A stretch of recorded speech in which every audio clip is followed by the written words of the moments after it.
தினம்தோறும் விளக்கேற்ற நல்ல எண்ணெய் இதயம் நல்லெண்ணெய். 2023ஆம் ஆண்டு நடைபெற்ற ஆசிரியர் தகுதி தேர்வில் தகுதி பெற்று பணிக்காக காத்திருந்தவர்களுக்கு நீண்ட நாள் எதிர்பார்ப்புக்கு பிறகு பணி நியமன கலந்தாய்வு அறிவிக்கப்பட்டுள்ளது.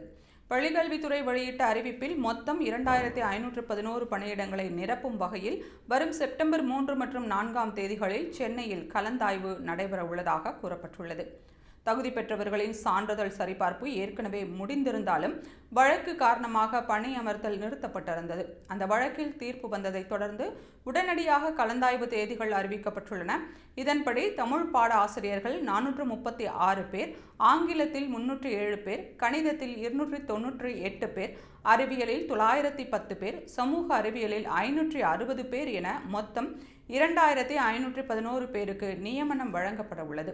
இதில் 2252 பேர் பள்ளிக்கல்வித்துறையின் கீழ் பணியமர்த்தப்படுவார்கள். மற்றவர்கள் பிற துறைகளின் கீழ் செயல்படும் அரசு பள்ளிகளில் நியமிக்கப்படுவார்கள் என அறிவிக்கப்பட்டுள்ளது. இந்த அறிவிப்பால் தேர்வு முடித்து வேலைவாய்ப்புக்காக காத்திருந்த ஆயிரக்கணக்கான இளைஞர்கள் பெரும் நிம்மதி அடைந்துள்ளனர்.